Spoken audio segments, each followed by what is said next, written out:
Уважаемые жители республики, Бурлун, добрый день. Сегодня День российского студенчества. Я от всей души поздравляю всех студентов республики, а это без малого 33,5 тысячи человек в республике. Хотя каждый, кто закончил высшее или среднее учебное заведение, всю жизнь остается студентом, поэтому значительно большую армию студентов с этим замечательным праздником.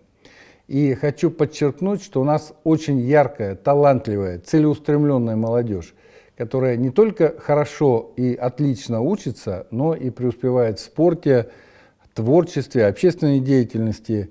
И минувший год, как и для всех, был точно так же непростым и для студенчества, и для преподавателей. Все это было вызвано, конечно же, дистанционным обучением в связи с коронавирусной инфекцией.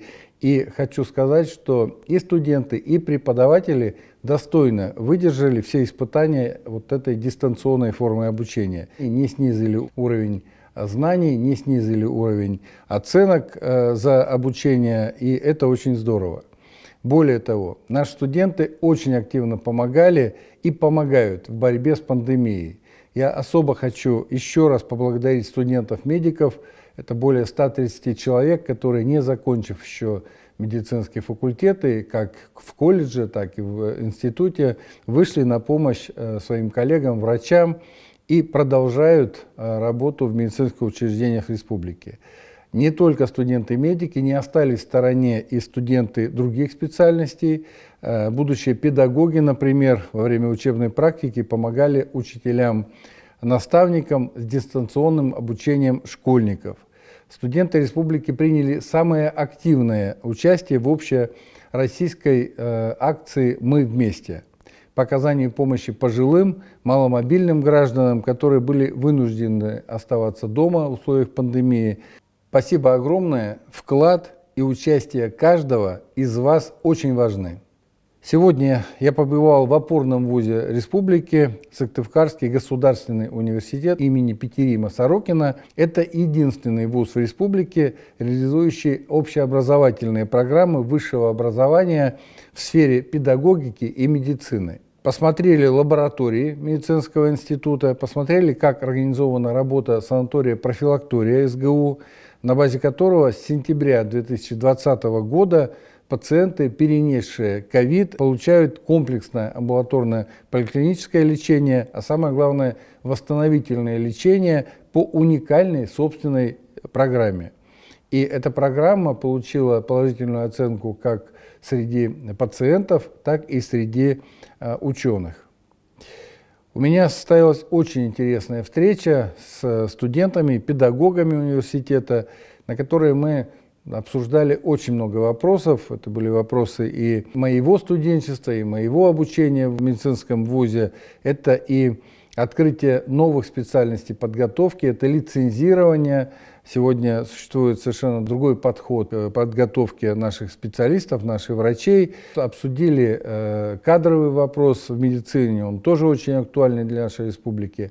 Ответил ребятам на вопрос, как мы, как правительство республики, предполагает заинтересовывать будущих студентов и будущих выпускников именно в работе внутри республики. И, конечно же, мы точно совершенно заинтересованы в том, чтобы и республика прирастала дополнительными специальностями и готовила как можно больше специалистов, востребованных именно в экономике республики. Мы работаем также над увеличением числа бюджетных мест, исходя из кадровой потребности на ближайшие годы. И так в вузах республики контрольные цифры приема на 2020-2021 учебные годы были предусмотрены в объеме 2552 бюджетных места, что на 327 больше, чем годом ранее. В средних специальных учебных заведениях число бюджетных мест также увеличилось и составило 5106, что на 344 места больше, чем годом раньше. Ну и, конечно же, в праздничный день я хочу пожелать каждому студенту грызть гранит науки при этом не сломав зубы, не потеряв интерес. И, конечно же, вот на встрече студенты спрашивали, что основное, вот на что нужно уделить внимание и вообще, что основное в жизни студента. Я хочу сказать, что жизнь студента – это не только учеба, но, конечно же, нужно понимать, что во время обучения в институте закладывается основа. И если эта основа будет прочная, если эти знания будут долговечные, то, конечно, это будет очень хорошим подспорьем будущей вашей профессиональной жизни. Поэтому, конечно же, учеба, учеба, еще раз учеба. Но при этом, как я вначале сказал, не нужно забывать ни о спорте, ни о творчестве. Поэтому легких вам сессий, удачи, крепкого здоровья, радости и надежных друзей.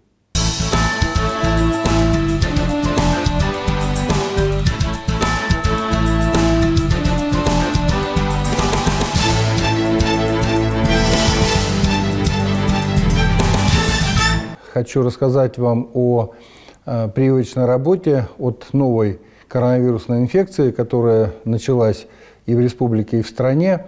И как только она началась, достаточно много начало появляться информации в социальных сетях, в телеграм-каналах. И зачастую эта информация носит достаточно противоречивый характер. И в связи с этим я хочу сегодня рассказать, как обычно, от первого лица все-таки достоверную информацию о коронавирусной вакцине, как эта прививочная работа поставлена в республике, где можно прививаться и так далее. Обо всем по порядку. Как вы знаете, 18 января президент Российской Федерации Владимир Владимирович Путин дал старт массовой иммунизации в стране против коронавирусной инфекции. Мы опередили и в республике начали эту работу с 11 января. Начали прививать людей от 18 до 60 лет и старше 60 лет. Сейчас вакцинация проводится в 8 государственных медицинских организациях. Это Сыктывкарская городская поликлиника номер 3.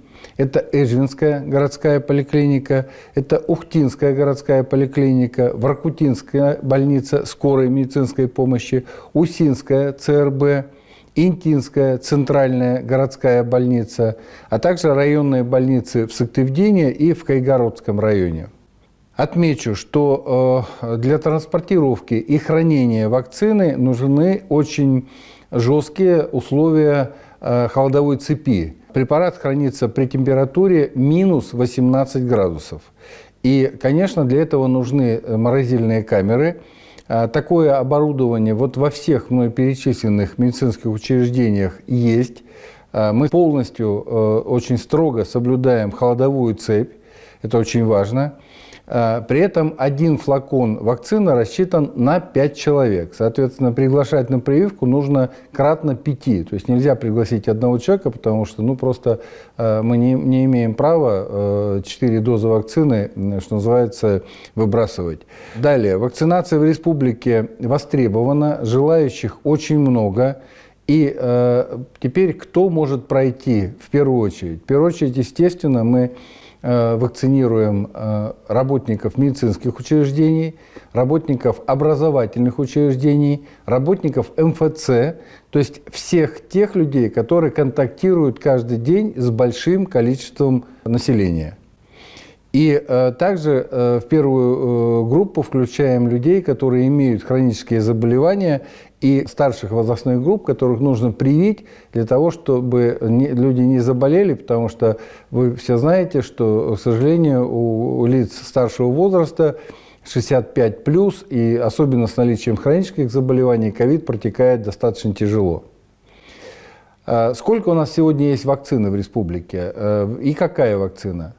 Вакцина сегодня у нас 4400 доз. У нас полностью вакцина представлена одним производителем. Это вакцина Гамма-Ковид-Вак Спутник Ви. Далее, в феврале мы ждем поступления очень большой партии. Вакцина – это 53 тысячи доз вакцины, этой же вакцины Спутник Ви. Условия хранения у этой партии ожидаются менее жесткими. То есть эта вакцина уже должна прибыть к нам не позднее, вот, как я сказал, уже конца февраля, и это будет холодовая цепочка +2, +8.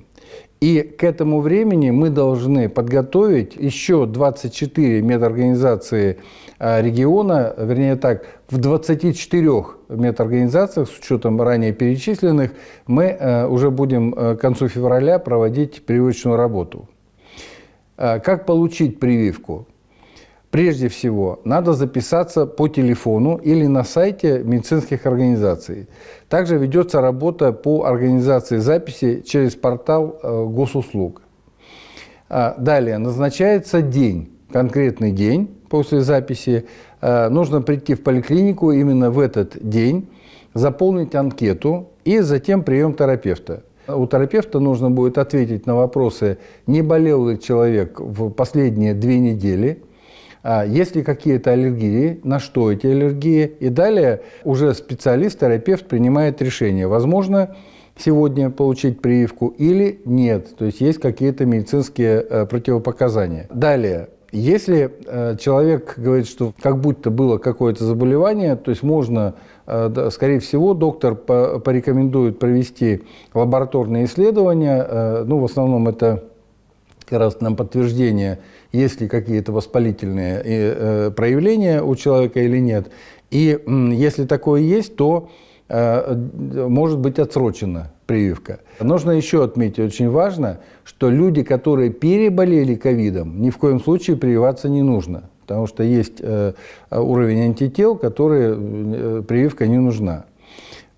Теперь, значит, если человеку все можно прививаться, нет противопоказаний, то человек прививается первый раз, и затем он прививается второй раз через 3 недели. Это обязательно, потому что вакцинация идет двукратно. Сколько человек сегодня уже в республике прошли вакцинацию? На сегодняшний день вакцинацию прошли 1223 человека. Это первичная вакцинация, и вторично, вот уже полностью закончили, получили второй компонент, 307 человек. Вот задаются вопросы, или в сетях фигурирует достаточно много информации о том, что много противопоказаний и много осложнений.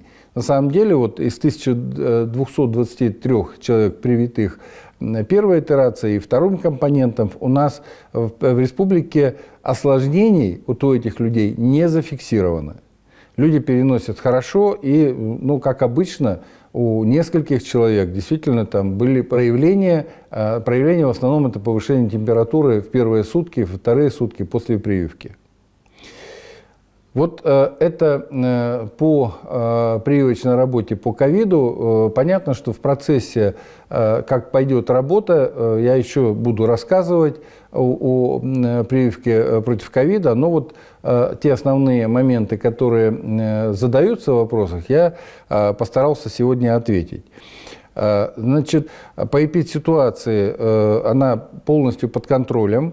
В медорганизациях у нас достаточный коечный фонд для лечения больных ковидом. Сегодня развернуто более 2000 коек в 13 медорганизациях, расположенных на всей территории республики, в 10 муниципальных образованиях. Сегодня занято 51% от всего коечного фонда.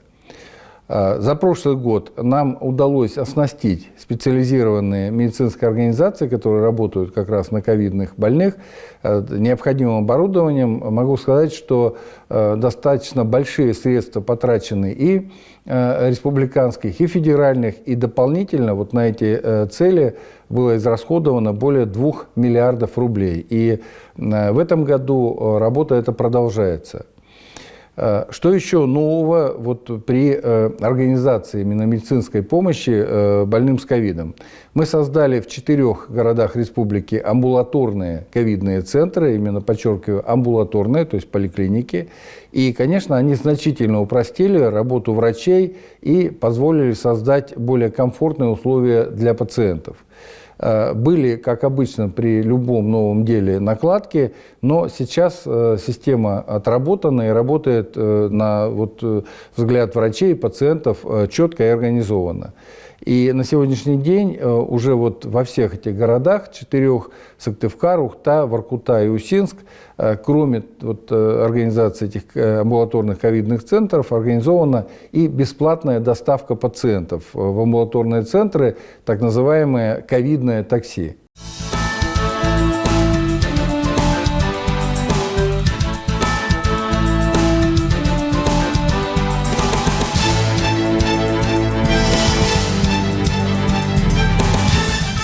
Сегодня поговорим о инвестиционных проектах, о приоритетных инвестиционных проектах и именно проектах в лесной отрасли. Для республики это всегда было, есть и будет очень важным. Компания «Печора Энергоресурс» в свое время очень четко оценила ресурсный потенциал Троице-Печорского района и именно там решила построить инновационный завод по комплексной переработке древесины. Объем инвестиций в проект составил 2,2 миллиарда рублей, и надо сказать, что проект реализуется с 2010 года. И 10 лет назад, вот на том месте, где сегодня создан завод, инновационный завод, подчеркиваю, было просто чистое поле или лес, да, то есть не было никаких объектов постсоветского, советского наследия. Повторяю, объект строился с нуля. Сейчас, вот через 10 лет, этот завод включает в себя биржу сырья, линию сортировки бревен, 2 цеха лесопиления, 2 сушильных тоннеля, сортировочные линии пиломатериалов, цех по производству мебельного щита, цех по производству эфирных масел, цех по производству пилет, ну и административные здания и сооружения, котельная, пожарно-насосная станция, склады готовой продукции и другое. Вот надо еще сказать, очень важно, что именно «Печора Энергоресурс» начала выпускать пилеты премиального качества из собственных отходов лесопиления, естественно, и завод стал первым в регионе предприятием, которое начало упаковывать свою продукцию в мешки по 15 килограмм. И даже разработала свой бренд «Коми Pellets». И что такое 15 килограмм? Это дает возможность и поставлять по стандарту Евросоюза, именно в страны Евросоюза, пилеты. Сейчас «Печора Энергоресурс» строит уже 2-й пилетный цех, и он будет еще более мощнее 1-го, а это говорит о том, что есть спрос на пилеты, причем на пилеты и в странах Европы. И что такое сегодня предприятие с точки зрения занятости?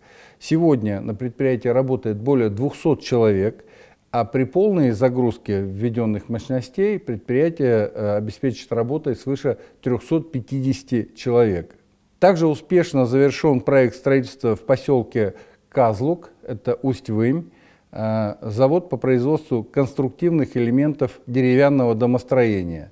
Общество с ограниченной ответственностью «Лесозавод номер 1». Объем инвестиций в проект составил порядка 1 200 000 000 рублей, и проект также реализуется с 2009 года. Проекту сегодня уже более 10 лет. Точно так же создан лесопильно-деревоперерабатывающий завод, собственное лесозаготовительное и транспортные подразделения, и начат выпуск готовой продукции как для внутреннего рынка, так и на экспорт в страны Азии, Европы и страны СНГ. Побочная продукция предприятия – это технологическая щепа. Она поставляется на предприятия, расположенные на территории республики, и для дальнейшей переработки. Кроме того, предприятием завершено в 2018 году строительство и оснащение оборудованием цеха по производству топливных брикетов мощностью до 6000 тонн в год. Это позволило более эффективно использовать имеющуюся инфраструктуру и организовать безотходное производство, что крайне важно. На этом предприятии сегодня создано 261 рабочее место, и очень важно, что предприятие не просто зарабатывает деньги, не просто создает рабочие места, а участвует еще и в социопартнерстве. И Усть-Вымская администрация об этом специально просила сказать, потому что с участием предприятия строятся дороги, строятся мостовые переходы через лесные реки, модернизируются сети жилищно-коммунального хозяйства в поселке Казлук. Еще один приоритетный инвестиционный проект в области освоения лесов реализован в селе Кунип, это уже Сысольский район. Это создание лесоперерабатывающего производства по глубокой переработке древесины Промтехинвест, общество с ограниченной ответственностью. Проект был включен в федеральный перечень приоритетных инвестиционных проектов в 2017 году, и за 3 года введены в эксплуатацию цеха лесопиления, глубокой переработки древесины, переработки древесных отходов, котельная, 4 сушильных камеры, линия лесопиления и строгания. Приобретены лесозаготовительная, лесовозная, дорожная и вспомогательная техника. Общий объем инвестиций в проект составил 413 миллионов рублей, и реализация позволила создать 120 рабочих мест. Нельзя не сказать о наших тяжеловесах. Лузалес также ведет активную реализацию по инвестиционным проектам. И надо отметить, что буквально на прошлой неделе компания «Лузалес» отметила свое 22-летие со дня создания. Компания реализует уже 3-й приоритетный инвестиционный проект по модернизации и расширению производственных мощностей. Объем инвестиций 3,3 миллиарда рублей. Срок реализации 2018-2025 годы. И в рамках проекта будет создано 546 новых рабочих мест. Надо отметить, что это практически безотходное производство, глубокая переработка древесины, и помимо современного производства высококачественных пиломатериалов, проектом предусмотрено строительство пилетного завода мощностью уже 180 тысяч тонн в год, фанерного завода мощностью свыше 50 тысяч кубометров в год и ТЭЦ для утилизации кородревесных отходов. В планах у «Лузалес» и 4-й инвестиционный проект – это завод по производству фанерных плит. Открытие завода позволит создать очень большое количество рабочих мест, 739 рабочих мест. Конечно, мы ждем этого производства, и надо еще раз подчеркнуть, что производство это будет полностью безотходным. Что хочется отметить в реализации таких приоритетных инвестиционных проектов? Конечно, они являются очень эффективным инструментом, стимулирующим развитие лесопромышленного комплекса республики. Статус приоритетного инвестпроекта дает 2 очень серьезных льготы.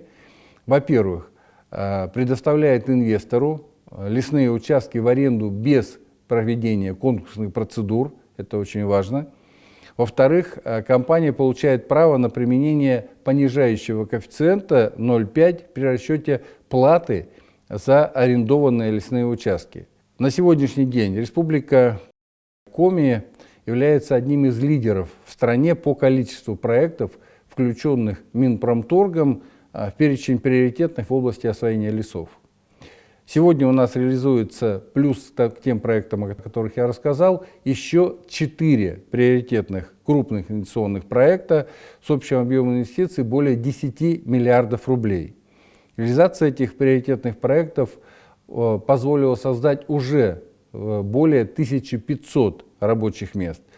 Выход к 2023 году на полную проектную мощность вот этих 4 новых проектов обеспечит рост объемов лесозаготовок более чем на 2,3 миллиона кубометров в год и увеличение объемов производства пиломатериалов на 500 тысяч кубометров в год. Вот такой объем лесозаготовки, и мы это с вами прекрасно понимаем, уважаемые жители республики, ведет к тому, что этот лес необходимо вывозить. Вывозить сегодня мы понимаем, что это не только лесовозные дороги, а это и дороги общего пользования. И вот здесь встает вопрос, который я и предлагаю все-таки обсудить. Такой лидерский проект, может ли он вредить инфраструктуре? Может ли он разбивать дороги общего пользования? Может ли он разбивать мосты и мостовые переходы и так далее? Конечно, нет. Поэтому мы сегодня совместно с лесозаготовителями на площадке правительства республики обсуждаем вопрос о том, что все-таки нужно лидерским проектом быть лидером во всем. А следовательно, нужно очень серьезно, по-хозяйски подходить и к инфраструктуре. И наращивая объем лесозаготовок, ни в коем случае не приводить вот в такое состояние непроезжих дорог общего пользования.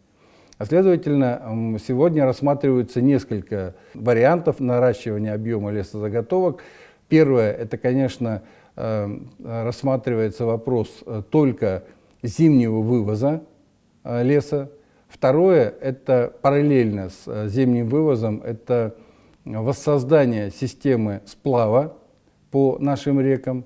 А третье, это подведение железнодорожных путей к местам заготовки и создание тупиков с тем, чтобы посредством как раз вот таких промышленных дорог вывоз уже железнодорожным транспортом. Еще одна история, которую тоже бы хотел сегодня обсудить, это вопрос переработки. Вот мы говорим с вами, и это, безусловно, очень важно, когда мы говорим, что мы получаем продукт с высокой доходной стоимостью. То есть продукт окончательный, да, пелеты. Но является ли доска, да, вот, которую мы в конце концов получаем, окончательным продуктом? Конечно, нет. Мы ее отправляем на экспорт, я уже об этом говорил, мы ее отправляем на собственные нужды, но при этом мы теряем окончательный продукт, а, соответственно, теряем все налоговые поступления в бюджет республики. Соответственно, сегодня в правительстве я ставлю такую задачу совместно с нашими лесопереработчиками продумывать вопрос, и на это у нас тоже, ну, как минимум 2 года, 2021-2022, с тем, чтобы все-таки создать продукт высокой доходной стоимости именно на территории республики. И третья история, о которой тоже бы хотел сегодня в связи с нашим сегодняшним обсуждением проговорить совместно с вами и услышать вашу обратную реакцию, это позволительно ли нам не считаться с тем, что мы, создавая рабочие места, создавая высокий уровень заработной платы на этих рабочих местах, не наносим ущерб экологии нашей республики и здоровью людей, которые проживают на территории таких предприятий. На мой взгляд, совершенно точно ответ недопустимо. Нельзя этого делать. Здесь нам не нужно никакой помощи, здесь все абсолютно рычаги у нас в руках, и федеральные, и республиканские рычаги. Здесь просто нужно наводить порядок. И, безусловно, производители готовы к этому, потому что все прекрасно понимают, что недопустимо создание рабочих мест, создание лидерского продукта, но при этом нанесение ущерба для здоровья человека. Поэтому еще раз, заканчивая сегодняшнее выступление, хочу сказать, что для нас развитие деревоперерабатывающего, лесозаготовительного сектора в экономике республики приоритетный и значимый. С учетом того, что я сказал, лидерский проект должен быть лидером во всем. Уважаемые жители республики, это все, о чем я хотел сегодня рассказать, чем с вами поделиться. Будьте здоровы, берегите друг друга. До новых встреч. Всего доброго.